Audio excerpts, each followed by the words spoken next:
விஜய் மீது செருப்பு வீச்சு தெறித்து ஓடிய தாவேகாவினர் பதற்றத்தில். அரசியல் நிலவரம். அதாவது தாவேகா தலைவர் விஜயின் சேலம் பொதுக்கூட்டத்தில் ஒருவர் பரிதாபமாக பலியாகியுள்ளார். ஈரோடு கூட்டத்தை அடுத்து 55 நாட்களுக்கு பிறகு மீண்டும் பொது வெடிக்கு இன்று வந்திருக்கிறார் தமிழக வெற்றிக் கழகம் கட்சியின் தலைவர் விஜய். சேலம் சீலநாயக்கன்பட்டி அருகே உள்ள கேவிபி கார்டனில் பகல் 12 மணிக்கு தாவேகா நிர்வாகிகள் சந்திப்பு நிகழ்ச்சி நடைபெற்றது.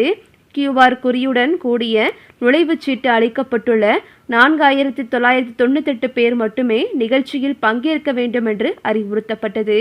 2 மற்றும் 4 சக்கர வாகனங்களை நிறுத்துவதற்கு 7 இடங்களில் பார்க்கிங் வசதி, கழிவறை, குடிநீர் வசதி, ஆண்கள் பெண்கள் தனித்தனியாக செல்ல 2 நுழைவாயில்கள், கண்காணிப்பிற்காக 25 CCTV கேமராக்கள், 15 மருத்துவ குழுக்கள், 6 மருத்துவ முகாம்கள் உள்ளிட்ட ஏற்பாடுகள் செய்யப்பட்டிருந்தன. 250 பேருக்கு ஒரு கேலரி என மொத்தம் 20 கேலரிகள் அமைக்கப்பட்டிருந்தன. கேரளிலிருந்து 50 மீட்டர் தொலைவில் விஜய் பரப்புரை மேற்கொண்டார். விஜயை பார்ப்பதற்காக ஏராளமானோர் அங்கு வந்திருந்தனர். அதே சமயம் மைதானத்தில் நிர்வாகிகள் மட்டுமே இருந்த நிலையில் கூட்டம் பெரிதாக இல்லாததால் வந்திருந்த பொதுமக்களும் பிறகு உள்ளே செல்ல அனுமதிக்கப்பட்டது.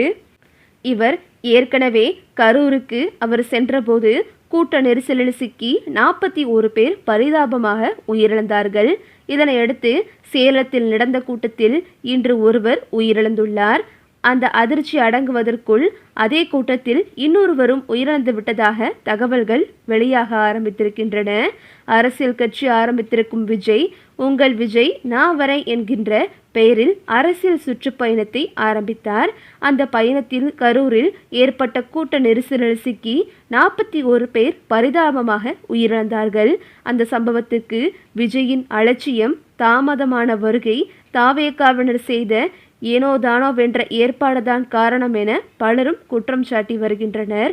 அது மட்டுமின்றி சம்பவம் நடந்த இடத்துக்கு விஜய் நேரில் செல்லாததும் ஏகப்பட்ட விமர்சனங்களை சந்தித்தது. அது மட்டுமின்றி பாதிக்கப்பட்டவர்களை மாமல்லபுரத்திற்கு நேரில் வரவழைத்து ஆறுதல் சொன்னதும் பெரிய கண்டனத்தை பெற்றுக் கொடுத்தது. துக்கம் நடந்த வீட்டுக்கு நேரில் சென்றுதான் ஆறுதல் சொல்ல வேண்டும் தவிர நிதியுதவி, பொருளுதவி அளிப்பது போல் நேரில் வரவழைத்து சொல்வது மனிதாபிமானமே இல்லை. இப்படிப்பட்ட ஐடியாவை எல்லாம் விஜய்க்கு யார்தான் கொடுக்கிறார்கள்? இப்பொழுதே இப்படி என்றால் ஆட்சிக்கு வந்தால் இன்னும் என்னென்ன செய்வாரோ என்று ஏகப்பட்ட அம்புகள் அவர் மீது பாய்ந்தன. கரூர் பிரச்சனை பெரிய அதிர்வலைகளை ஏற்படுத்தின. இந்த விவகாரம் தொடர்பாக CBI விசாரணையும் தொடங்கியது. இனிமேல் விஜயின் கூட்டங்களில் இது போன்ற அசம்பாவிதங்கள் நடக்காது என்றுதான் அனைவருமே எதிர்பார்த்தார்கள். அதே நம்பிக்கையோடு இன்று சேலத்தில் விஜய் நடத்திய கூட்டத்தில் பலரும் பங்கேற்றார்கள். கொளுத்தும் வெயிலை பொருட்படுத்தாமல் விஜயின் 20 நிமிட பேச்சை கேட்டார்கள். ஆனால் கூட்டத்தில் பங்கேற்றவர்களுக்கு முறையான அடிப்படை வசதியை எந்த முறையும் தாவேகாவினர் செய்யவில்லை. கிட்டத்தட்ட 3 மணி நேரத்திற்கும் மேலாக வெயிலில் நின்றதன் காரணமாக மயங்கி விழுந்து சுராஜ் என்ற இளைஞர் உயிரிழந்தார். இது மிகப்பெரிய சோகத்தை ஏற்படுத்தியது. இந்த அதிர்ச்சி அடங்குவதற்குள் இன்னொரு தகவலும் வெளியாக ஆரம்பித்திருக்கிறது. அதாவது சுராஜ் மட்டுமின்றி சேலம் கூட்டத்தில் இன்னொருவரும் உயிரிழந்து விட்டதாக தகவல்கள் வெளிவர தொடங்கியிருக்கின. இது மேற்கொண்டு பரபரப்பை ஏற்படுத்தி இருக்கிறது. தாவேகாவினர் கூட்டத்திற்கான அடிப்படை வசதிகளை துளி கூட செய்யாததுதான் இந்த உயிரிழப்புக்கு காரணம் என பலரும் கூற ஆரம்பித்திருக்கிறார்கள். மேலும் விஜயின் கூட்டங்கள் வர வர பிணக்கிடங்குகளாக மாற தொடங்கிவிட்டதாகவும் விமர்சன அம்புகள் பாயத் தொடங்கிவிட்டிருக்கின்றன. மேலும் மகாராஷ்டிராவை சேர்ந்த சுராஜ் பொதுக்கூட்டத்தில் பங்கேற்க வந்தவரா அல்லது பொதுக்கூட்டத்திற்கான பணிகளை செய்ய வந்த தொழிலாளரா என்பது குறித்து சேலம் மாவட்ட காவல்துறையினர் விசாரணை நடத்தி வருகின்றனர்.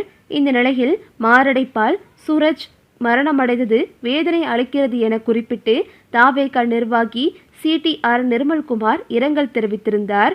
இது தொடர்பாக அவர் தனது எக்ஸ் வலைதள பக்கத்தில் இன்று தாவேகா சார்பில் சேலத்தில் நடைபெற்ற கூட்டத்தை காண வந்த சூரஜ் என்ற இளைஞர் திடீர் உடல்நலக்குறைவார் மயங்கி உள்ளார்.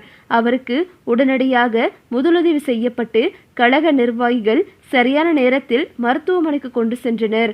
ஆனால் மாரடைப்பால் சூரஜ் மரணம் அடைந்தது வேதனை அளிக்கிறது. இளைஞர்கள் சூரஜின் இந்த எதிர்பாராத மரணத்திற்கு எங்களது ஆழ்ந்த இரங்கலை தெரிவித்துக் கொள்கிறோம் என்று பதிவிட்டிருந்தார். இந்த நிலையில் விஜயின் கூட்டத்தில் மரணமடைந்த சூரஜுக்கு உடல்நல பிரச்சனை எதுவும் இல்லை என்றும் தாவேகாவினர் கூறுவது உண்மையல்ல என்றும் சூரஜின் நண்பர் மணிகண்டன் தெரிவித்துள்ளார். இது தொடர்பாக அவர் செய்தியாளர்களுக்கு அளித்த பேட்டியில் சூரஜ் வெள்ளி உருக்கும் தொழில் செய்து வருகிறார். உடலில் அவருக்கு எந்த பிரச்சனையும் இல்லை, நன்றாகத்தான் வேலை செய்து கொண்டிருக்கிறார். விஜயை பார்க்க வேண்டுமென கூட்டத்திற்கு சென்றுள்ளார். சென்ற இடத்தில் இப்படி ஒரு சம்பவம் நடந்துள்ளது. அவரை எனக்கு 20 ஆண்டுகளாக தெரியும். அவருக்கு எந்த வித உடல்நல குறைபாடும் இல்லை என்று அவர் கூறி தற்போது உண்மையை உடைத்துள்ளார். தாவேகாவினர் கூட்டத்தில் இறந்த இளைஞர் உடல்நல குறைபாடு காரணமாகத்தான் இறந்துள்ளார் என்று பழியை போட்ட நிலையில் தற்போது அவருடைய நண்பர் இப்படி ஒரு உண்மையை கூறியது மிகப்பெரிய அதிர்ச்சியை ஏற்படுத்தியுள்ளது. இது போதாக்குறையாக இன்னொருவரும் உயிரிழந்திருப்பது விஜய்க்கு மேலும் சிக்கலை ஏற்படுத்தியுள்ளது. ஏற்கனவே இந்த கரூர் சம்பவத்தின் போது பலரும் தாவேகாவினர் பலரும் தலைமறைவாகி இருந்தனர். இந்த நிலையில் தற்போது இந்த உயிரிழப்பிற்கு விஜய்தான் காரணம் என்று பலரும் கூறி வருகின்றனர். இது விஜய் கட்சி தொடங்கியதிலிருந்தே அவர் மீது பல்வேறு விமர்சனங்கள் இருந்து வருகின்றன. அவர் மக்களை சந்திப்பதில்லை, பனையூர் பண்ணையார் ட்விட்டரில் அரசியல் செய்யும் அரசியல்வாதி என்றெல்லாம் பல அரசியல் கட்சியினர் விமர்சித்ததுண்டு.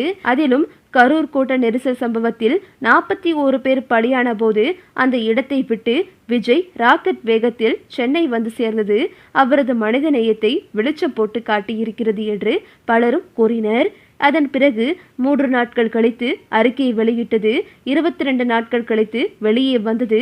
மாமல்லபுரத்திற்கு அழைத்து 41 குடும்பத்தினரையும் அழைத்து ஆறுதல் சொன்னது என்று தொடர்ந்து பல சர்ச்சைகளில் சிக்கினார் விஜய். ஆனால் அவரோ வழக்கம் போல் எதை பற்றியும் கவலைப்படாமல் அவரது ரூட்டில் சென்று கொண்டிருக்கிறார்.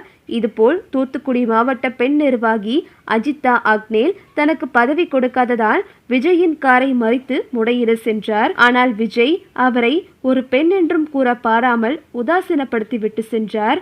இதனால் தொடர் மன உளைச்சலால் அந்த பெண் தற்கொலை முயற்சி செய்த போதும் விஜயோ அவர் சொல்லி ஏதாவது ஒரு கட்சி நிர்வாகியோ அஜிதாவை பார்க்க மருத்துவமனைக்கு கூட வரவில்லை. இப்படியாக விஜய் மீது அடுத்தடுத்து பல குற்றச்சாட்டுகள் முன்வைக்கப்பட்ட நிலையில் தற்போது கரூர் சம்பவத்தை அடுத்து சேலத்தில் நடந்த பொதுக்கூட்டத்திலும் இப்படி ஒரு சம்பவம் அரங்கேறி இருப்பது விஜய்க்கு மேலும் சிக்கலை ஏற்படுத்தியுள்ளது. இதனால் விஜய் கைது செய்வதற்கு கூட அதிக வாய்ப்பு இருக்கிறது என்று பலரும் கூறி வருகின்றனர். இந்த நிலையில் கொதித்து போன அந்த இளைஞரின் மனைவி தன்னுடைய கணவரின் உடலை பார்த்து கதறி துடித்ததாகவும் சொல்லப்படுகிறது. இந்த நிலையில் தற்போது விஜயின் இந்த அலட்சியத்தால் ஒரு உயிரே போகும் நிலை ஏற்பட்டிருக்கிறது. இப்படி ஒவ்வொரு மாநாட்டிலும் ஒரு உயிர்பலி ஏற்படுவதால் எதற்காக இந்த விஜய் இப்படி மாநாட்டை நடத்தி மக்களை கொள்கிறார் என்று பலரும் பொறுமி தள்ளி வருகின்றனர். இந்த நிலையில் தற்போது விஜயை எங்கு பார்த்தாலும் சும்மா விடமாட்டோம் என்று பலரும் ஆதங்கத்துடன் இருப்பதாகவும் சொல்லப்படுகிறது. மேலும் விஜய் மீது செருப்புகளை வீசி தாக்க முயன்றதாகவும் சொல்லப்படுகிறது. தாவேகாவினரும் தற்போது பொதுமக்களிடையே இருந்து தெரித்து ஓடி வருவதாகவும் சொல்லப்படுகின்றனர். ஒரு உயிரை கொன்று இப்படி அரசியல் நடத்தி என்ன செய்ய போகிறார்? இதற்கு ஏதாவது ஒரு வழி செய்ய வேண்டும் என்று பலரும் புலம்பி வருகின்றனர். ஓகே விவோஸ், இதை பற்றி நீங்கள் என்ன நினைக்கிறீங்க அப்படின்னு சொல்லிட்டு உங்களுடைய கருத்துக்களை கமெண்ட்ல தெரிவிங்க. இந்த வீடியோ உங்களுக்கு பிடிச்சிருந்தா லைக் பண்ணுங்கள், ஷேர் பண்ணுங்கள்.